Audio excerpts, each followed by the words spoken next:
Today I'm here to rank my 10 favorite villains from the classic animated 90s show, The Tick. The Tick is a hilarious spoof on superheroes, and it also happens to feature a vast gallery of very bizarre rogues, many of them spoofs on typical supervillain tropes in some way or other. If you haven't seen the show, I highly recommend you watch it. It's seriously one of the greatest superhero cartoons ever made. Anyway, without further ado, let's get into it. Number 10. The Breadmaster.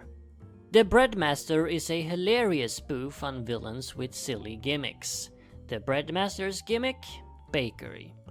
Breadmaster was a former star student of the city baking college, but was expelled when he started to pursue perverse baking experiments. He then becomes a villain using deadly bakery to attack the city. And yes, the city in The Tick is simply called the city. Breadmaster hates substandard bakery, and in his first appearance targeted baking companies that in his opinion produced this. He made 3 appearances on the show, and in each of them was voiced by a different actor. In the first one it was Roddy McDowall, who of course is very familiar to us Batman fans as Bookworm from the 60s TV show and as the voice of the Mad Hatter on the animated series. Yes! I want to register a complaint! Your bread is a disgrace! Number 9. The Ottoman. The Ottoman is a woman with the power to control furniture. Yeah. She likes to raid furniture stores to add their furniture to her vast collection, a collection that she plans to use to take over the city with. Yes, the Ottoman has a sad but hilarious backstory. She grew up all alone, with no siblings, friends, or even pets. Her only company was furniture, so she started to talk to furniture, and eventually believed that they were alive. And she also started to believe that she herself was furniture. As she herself states, until she was 13, she thought she was a coffee table. In the one single episode that she appears, the Ottoman falls in love with incompetent superhero, the Fledermaus, one of the Tick's associates and a parody on Batman. The Ottoman wants the Fledermaus to join her and rule the city by her side. Number 8. Omnipotence. Omnipotence, the devourer of worlds, the most powerful being the cosmos has ever seen. A parody on Marvel's Galactus, another devourer of worlds. Of course, in Omnipotence's case, that's taken literally. Omnipotence literally eats entire planets. Of course, he only does it because he doesn't have any friends. The poor guy is just lonely. Isn't that sweet? How can you not love a guy like that? Number 7. Mr. Mantle. Mr. Mantle is a very stereotypical supervillain. His gimmick is mind control, and he's obsessed with conquering the world. However, due to unfortunate circumstance and a very unenthusiastic sidekick, he just can't ever seem to achieve his dream.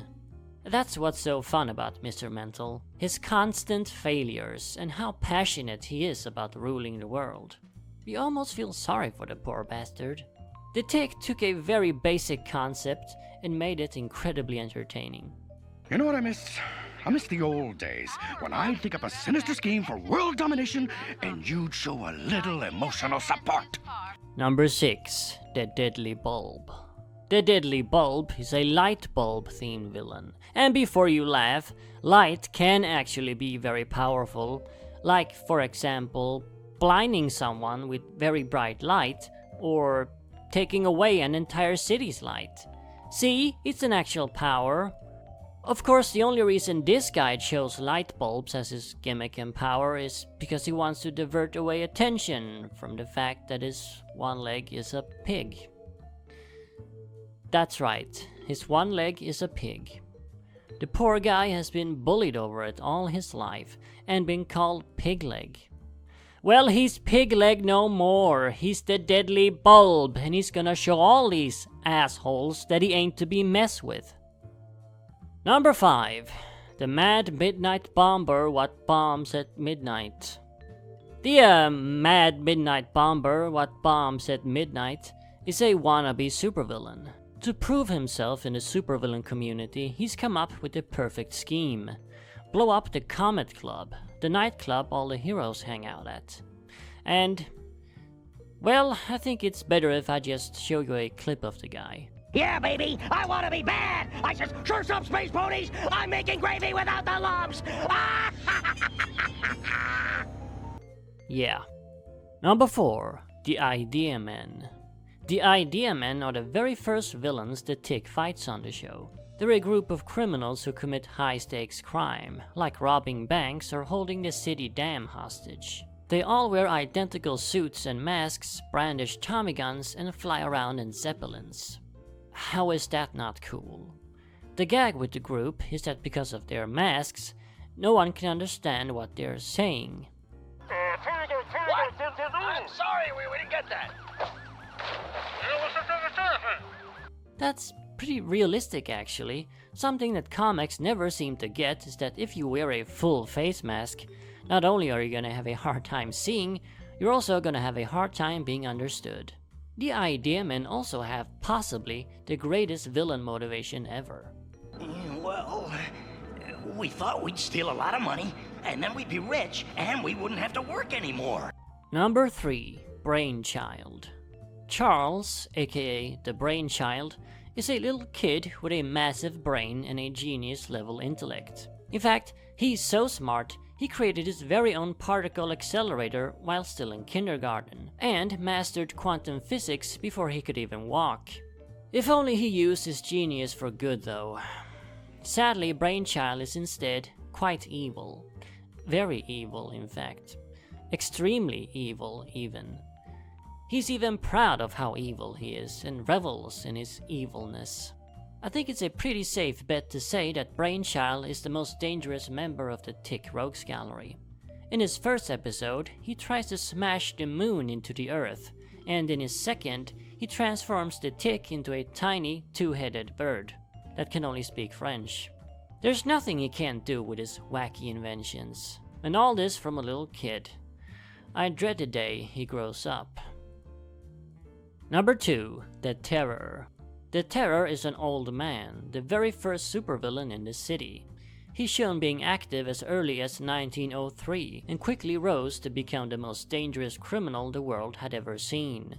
He even palled around with Joseph Stalin. He was last seen in 1976 and then seemingly went into retirement, vanishing from the supervillain scene entirely. However, during the Tick's reign as the city's protector, the Terror suddenly returns one day, now an aging old geezer. His goal? Take over the city naturally, just like the old days. Despite being over 100 years old, and clearly not being physically fit enough for a crime anymore, the Terror proves to be just as dangerous as he was during his younger days. The Terror is clearly a spoof on old Golden Age comics, and the idea of an old villain from the early 20th century suddenly returning in the 90s is pretty damn hilarious. His constant coughing fits is also one of the funniest gags on the show. Yes. And now for my number 1 Tick Rogue. Number 1. Chairface Chippendale. Chairface Chippendale is a master criminal with a chair for a head. Naturally, he's been bullied over it all his life, shunned by society. This is what eventually led him to become a criminal, strike back at the world that mistreated him. Poor guy, there's no redemption for him now though, he's simply gone too far. Chairface is one of the most dangerous supervillains in the city, and I suppose you could say, potentially, the Tick's arch nemesis. He seems to be the most popular villain anyway, and he's the only villain on the show who's the main villain in more than 2 episodes. He got 3 episodes. Chairface is obviously a spoof on comic book villains with weird objects for a head. There's surprisingly many of them, like Mysterio and his dome, Clock King and his giant clock head, or Mr. Camera and his giant camera head. Yeah, that's a real thing. You can't really beat a chair for a head though. And it's not like he has a chair theme or anything, he just has a chair for a head.